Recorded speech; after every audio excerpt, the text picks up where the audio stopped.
Hi family, good morning. तुमचं स्वागत आहे आजच्या न्यू ब्लॉगमध्ये. तर आत्ता आपण चाललेलो आहोत वाशिंब्याला टक्क्याच्या शूटिंगसाठी. आपली शाळा ह्या वेबसिरीजचे 100 भाग येणार आहे. त्यामध्ये टक्क्या देखील आहे.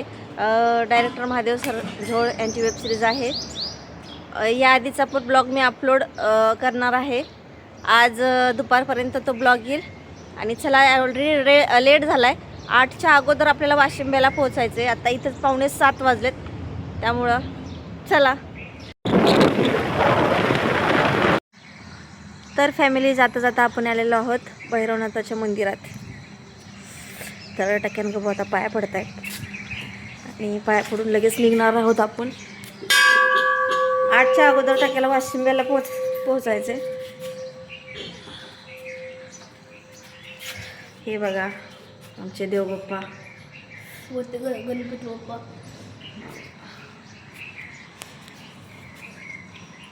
पाया पडून झालेला आहे आणि लगेच आपण निघालेलो आहोत वाशिंब्याच्या दिशेने. खूप आम्ही हॅपी आहोत कारण की टक्क्याला मला वाशिंब्याला शूटिंगसाठी सोडायचे आणि तिथून लगेच रिटर्न फिरायचंय. आता 7:45 झालेत. म्हटलं जर पेट्रोल नाही भेटलं तर आम्हाला वाशिंब्यामध्येच पेट्रोल भेटेपर्यंत थांबावं लागलं असतं. तर इकडे खूप पेट्रोलचा तुटवडा आला आहे. तुमच्या एरियामध्ये काय प्रॉब्लेम आहे ते कमेंट करून सांगा. पेट्रोलचं कसं चाललंय, भेटतंय का पेट्रोल? तर इकडे इतकी गर्दी आहे, 1-1 तास लाईन लावावी लागते. आम्ही रात्री टाकलं होतं गाडीमध्ये पेट्रोल, पण एमर्जन्सी कधी पण अर्धा तास टक्के रात्री लाईन लावून बसला होता. आणि ते पण आमच्या इथं फक्त 100च पेट्रोल देत होते, जास्त देत नव्हते. 100च्या वरती पेट्रोल देत नव्हते. पण आता याला शूटला 8पर्यंत पोहोचायचं होतं, त्यामुळे आम्ही निघालो तर खरं सकाळी. आणि फायनली आम्हाला भगतवाडीमध्ये पेट्रोल भेटलं, त्यामुळे आम्ही खूप हॅप्पी आहोत. आम्हाला बिलकुलला रिटर्न जाण्यापुरतं पेट्रोल भेटलेलं आहे. फक्त थोडा एक्स्ट्रा चार्ज करावा लागला तर काही नाही प्रॉब्लेम. फक्त भेटलं, आम्ही लवकर घरी पोहोचणार. नक्की आता 3 दिवस इथंच असणार आहे. नंतर रिटर्न 28ला त्याला घ्यायला येणार आहे मी, कारण की 28ला माझा पण शूट आहे. तोपर्यंत पेट्रोल ट्रेनने येणार, ट्रेननेच जाणार. चला फॅमिली, शूटिंग लोकेशनला गेल्यावरती कंटिन्यू. तर फॅमिली, तुम्ही बघू शकता तिथं आहे टक्क्या आणि तिथं आहे गबू.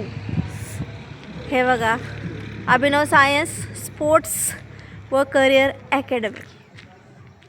तर इथे आहे शूट. हॉस्टेल वगैरे आहे इथे.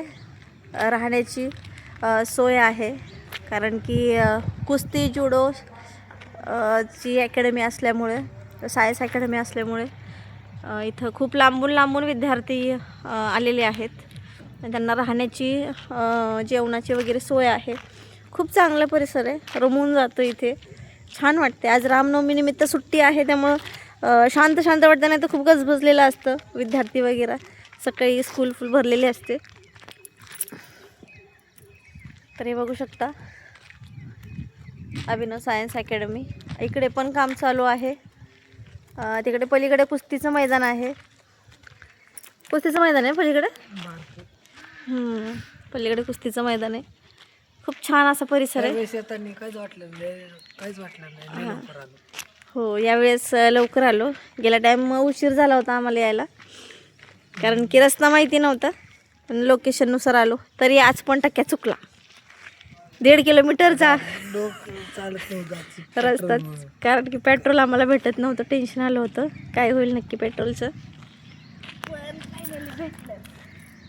हो, फायनली आम्हाला पेट्रोल भेटलं, त्यामुळे गबू पण खुश आहे. नाही तर गबूला इथंच थांबायला लागलं असतं. गबू, पेट्रोल नसतं भेटलं तर चाललं असतं. पेट्रोल जपून वापरा, प्रॉब्लेम आपले सॉल्व्ह होईपर्यंत.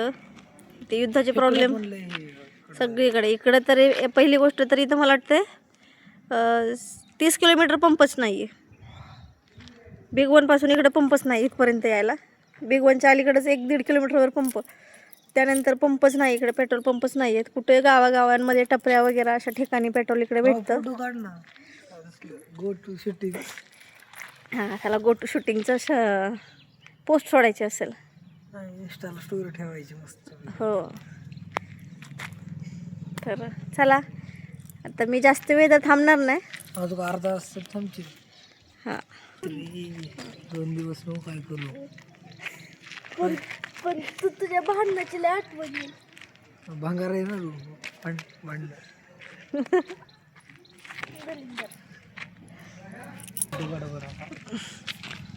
होय का बो.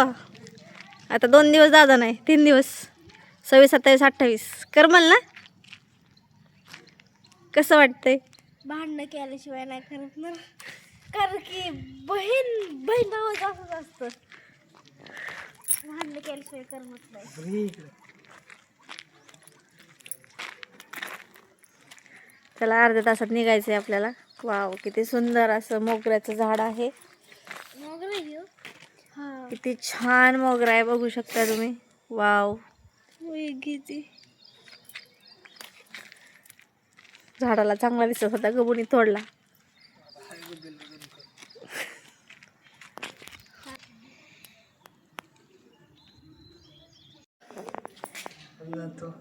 तर फॅमिली आता आम्ही निघालेलो आहोत घरी. फर्स्ट टाइम टक्या एवढ्या लांब राहणार आहे आमच्यापासून. 3 दिवस सगळ्यात जास्त 2 दिवस. हा 3ऱ्या दिवशी माझं शूट असल्यामुळे मी येणार आहे दुपारपर्यंत डायरेक्ट. हो मग आमच्या सोबतच निघणार. चल बाय. चला गबन येऊ का आपण. तुम्ही बघू शकता इकडे सगळीकडे भरपूर अशी केळीच्या बागी आहेत. सगळीकडे एक बागायती परिसरामध्ये जर कॅल्क्युलेट केलं 70% केळीच्या बागाच लावलेल्या आहेत इकडे शेतकऱ्यांनी. बाकी नॉर्मल पद्धतीने ऊस वगैरे अशा गोष्टी आहेत. खूप सुंदर एरिया आहे. पूर्ण बागायत एरिया आहे.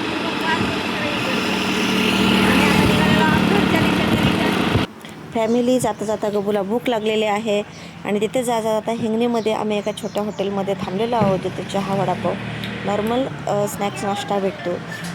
तर गबू आता गरम गरम वडापाव खाते आणि टेस्टी लागतो आहे असं सांगते. आता आम्ही दादाला तिथं सोडलं आणि आता आम्ही पुलावरच आहे डिक्सरच्या. आता आम्ही घरी जाणार. घरी गेल्यावर आपण ब्लॉग कंटिन्यू करूयात. चला